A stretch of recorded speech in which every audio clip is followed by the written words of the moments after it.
Pessoas confundem muito os transtornos? Muito. Primeiro, o conceito de transtorno, né, Evelyn? Transtorno comportamento, transtorno mental, é tudo aquilo que passa a te trazer sofrimento ou limitação. Então, essa coisa assim, eu não tenho transtorno. Não, todo mundo tem um tracinho de tudo. Todo mundo tem um transtorno. Amor, não tem cérebro perfeito. Não, todo mundo tem o traço de um transtorno. Um traço. Quando vira transtorno, aquilo começou a me trazer impedimento. Por exemplo, uma pessoa perfeccionista, que tem tendência a ser mais certinha, mais organizada. Isso aí, o perfeccionismo, não é uma coisa ruim. Ele geralmente é uma ótima pessoa para executar as coisas. Renato, né? É uma ótima pessoa, além de executar, para organizar, para prever, fazer previsão. É uma organização mais global e dia a dia. Em compensação, essa pessoa, se um dia vier adoecer, aí vai para o transtorno obsessivo compulsivo, que passa a ser uma necessidade de organizar tão grande que aquilo, ao invés de facilitar a vida, passa a atrapalhar. Que a pessoa vai ficar o tempo todo, será que eu fiz certo? Será que eu não fiz certo? Não, deixa eu conferir. Confere, reconfere. Aí já se perdeu. Entendeu? Então, o transtorno mental, ele não é uma diferença qualitativa. Qualitativamente, todo mundo aqui já não pegou uma música de verão que ficou nhen na cabeça? Isso é um pensamento obsessivo. Isso fez todo mundo virar toque? Não, senão todo verão. Isso é a da música, no caso, que né, só Jesus na causa. Tipo, desenrola, bate de ladinho. Que ok, todo mas você mundo vai sabe. nas festas das crianças, as crianças estão indo lá pro DJ pedir o desenrola. Agora, isso não faz um toque. Isso não faz uma pessoa obsessiva compulsiva. Por quê? Porque o cérebro tem essa tendência a pegar. Agora, quando isso é uma coisa que não sai da sua cabeça, você não consegue raciocinar, você não consegue fazer outra coisa, você não consegue dormir, isso passou a ser uma coisa que traz sofrimento. Então, o transtorno, ele é quantitativo, é o quanto você tem daquele funcionamento e que te atrapalha. Entendi. Deixa eu te perguntar uma coisa. Tipo assim, acontece muito comigo. Eu vou para São Paulo na segunda-feira. Domingo, eu não durmo. A minha cabeça fica, eu vou perder o voo, eu tenho que ver a roupa, eu esqueci alguma coisa, eu acho que eu vou chegar atrasada, não sei. Aí quando eu vou ver, eu olho no relógio, 3 horas da manhã.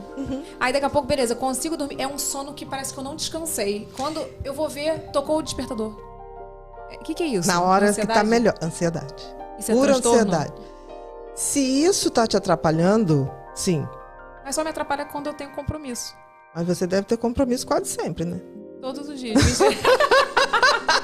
Eu entendi pelo que você está falando, que é compromisso de viagem. Sim. Tá?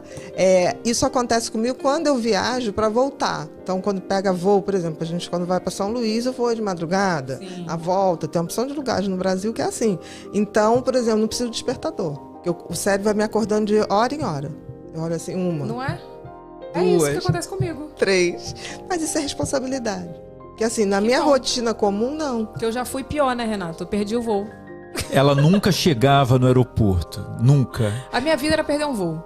A gente perde vários voos. Acontecia muito comigo, eu tenho que confessar isso. Não, mas eu já perdi esperando. Mas Bia, ela tá regenerada já. Ela não perde mais, ela não chega mais atrasada. Não, eu confesso que eu agora, eu fiz uma opção de esqueminhas. Entendeu? Então eu sento no aeroporto do lado de alguém e falo, seu voo é um tal, a pessoa é. Falei, aconteça o que acontecer, na hora de mudar o voo, não sei o que lá, você me agarra e me leva. Aí essa é a pessoa que puxa assunto no aeroporto, doutora Ana. Não, eu não puxo, eu garanto ali uma pessoa sóbria, para saber conduzir, porque eu não ouço, porque eu fico vendo uma coisa, fico lendo um livro, ou fico ouvindo mensagem de paciente, resolvendo uma opção de coisa, e aí quando já teve mudança de portão que eu não vi. Aí eu ali, que nem um pau, eu pensei... Eu era essa pessoa.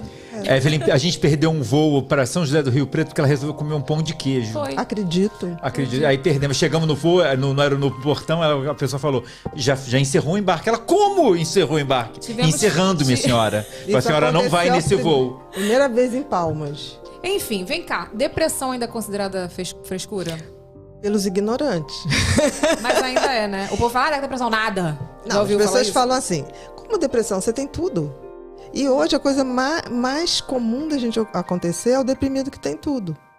Ali, inclusive, é o que mais acontece mesmo. É o que mais acontece. Porque hoje a gente está tendo um fenômeno que as pessoas muito jovens estão alcançando limites que eles nunca pensaram.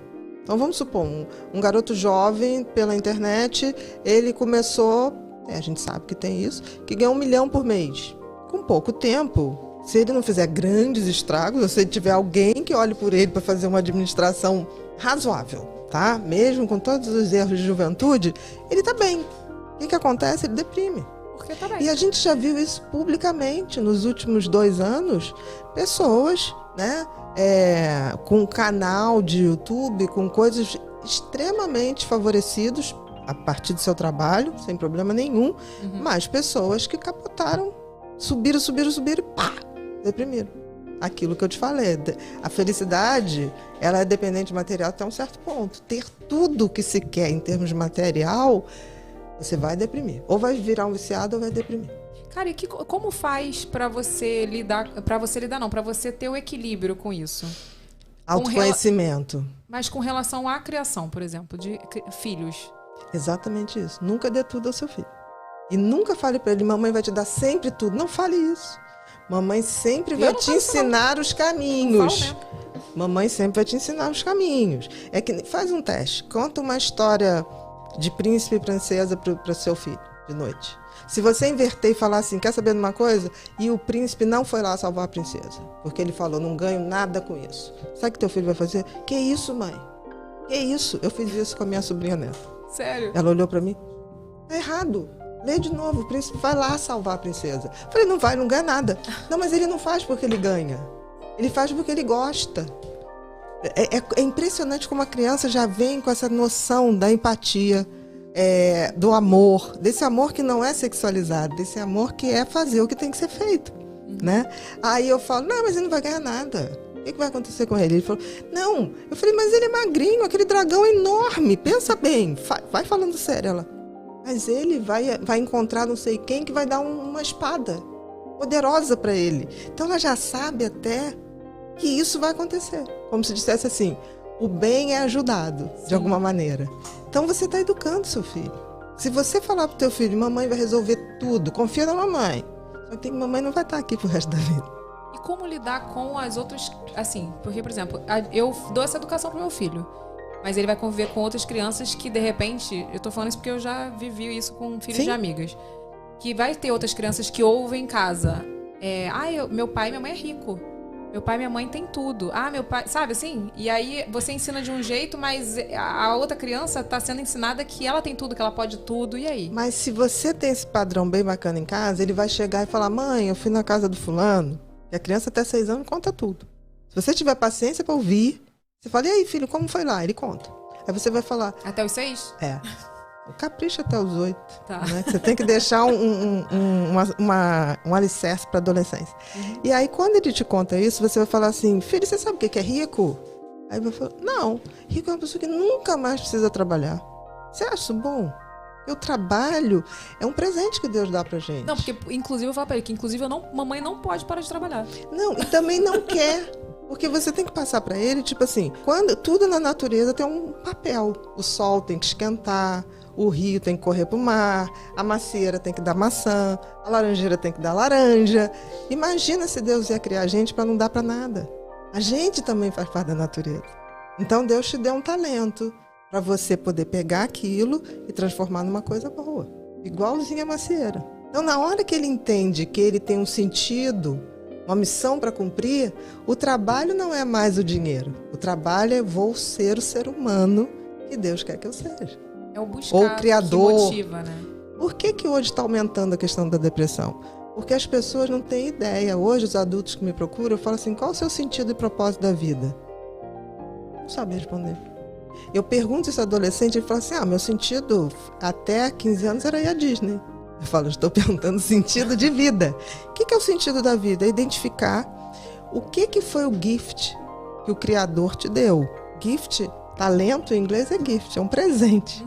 Então, o sentido é descobrir qual é o meu presente que Deus me deu para eu poder me tornar uma pessoa que me torna melhor e torna a vida dos outros melhor.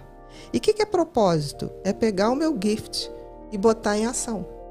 O sentido eu descubro. O propósito eu faço a minha macieira da maçã. Gente, que lindo isso. Mas isso quando você explica para uma criança, ela entende. É que nem criança hiperativa, né? Quando você fala, você não vai falar, o cérebro, o lobo frontal, você não vai falar isso para criança. Eu falo assim, olha, o hiperativo é aquele que o cérebro pensa mais numa velocidade maior. Então é como se fosse um carro. Qual o carro que você acha mais veloz? É ele. Ferrari. Eu falei, então, teu cérebro é uma Ferrari. Então como é que a gente vai dirigir a Ferrari? Porque é um carro que você tem que ser forte. Tia, eu falei, porque senão ele capota. Então você vai ser um cara super inteligente e vai fazer o que com essa inteligência? Capotar? Morrer ali? Então quando você vai fazendo esses desenhos, eles falam, então eu já sei, eu tenho que ir devagar, né, tia? Quando eu estiver muito acelerado, eu tenho que parar, eu tenho que respirar. Eu falei, isso! Entendem tudo. Eu nunca precisei dizer se os meus pacientes iam tomar remédio ou não. Eu vi o grau de sofrimento deles e falava, você está sofrendo de verdade? Nunca foi pai e mãe que decidiu, fui eu e ele. Ele falava assim, eu não aguento mais sofrer. A minha mãe diz que não, mas na sala de aula ela não está comigo. Aí quando eu falava, então você vai ficar responsável pelo seu remédio, combinado? Combinado. Mãe, olha só, você vai contar e ele vai assumir. Não vai assumir nada, ele vai assumir. Aí uma semana depois eu voltava, tia, eu melhorei tanto, eu não esqueço mais. Outro dia, minha mãe disse que ia me dar, ela esqueceu. Eu vim aqui falar mal da minha mãe. Gente... É tudo tornar lúdico. Não adianta eu vejo mãe falar assim, você quer que eu morra? Imagina, a criança não tá entendendo nada. Não tá falando nada pra ela. Eu só pensei, você quer que eu morra? Eu me acabo de trabalhar todos os dias. Não, você trabalha porque te dá prazer. Não passe isso pro filho, senão sabe que ele vai dizer, esse negócio de trabalho é horrível, entendeu? Tá matando minha mãe, tá matando meu pai. A gente tem que ter muito cuidado com as palavras, porque as crianças são literais. E até 6 anos, as crianças acham que tudo que acontece com pai e mãe, eles têm algum nível de culpa. Ai, meu pai. Você acha que a gente está vivendo um tempo assim que as pessoas estão tão viciadas em celular, internet, que às vezes até se irritam quando a criança quer atenção? Total. As crianças não têm atenção mais Total. hoje. Não, e assim, os pais estão mais viciados que as crianças.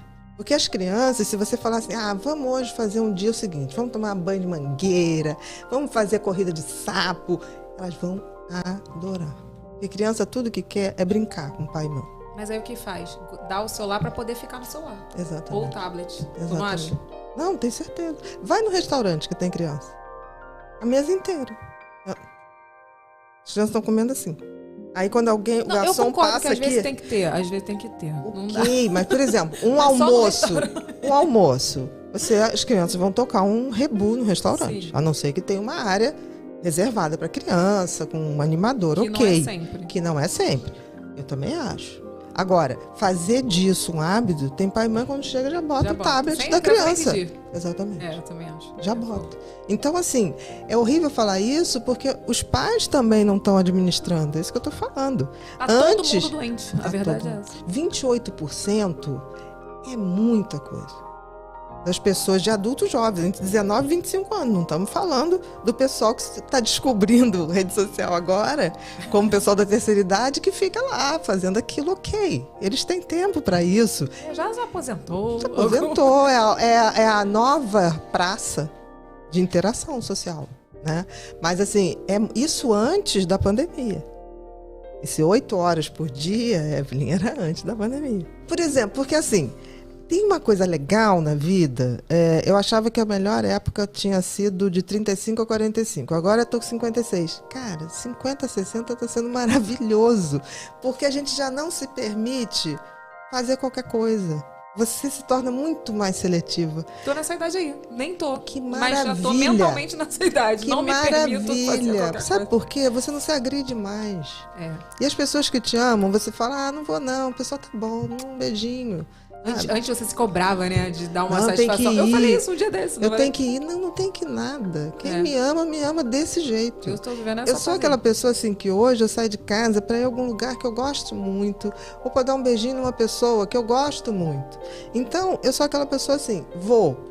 É porque é um aniversário de uma grande amiga. Eu vou, dou um beijinho, viro, mexo, daqui a pouco eu falo assim, gente, onde é o toalete? Querida, daqui a pouco eu vou embora. As pessoas, Bia, onde é que você tá? Eu falei, tô em casa, de pijaminha. Eu amo. Pra mim, é a forma ideal de ir embora de uma festa. É você pegar e desaparecer.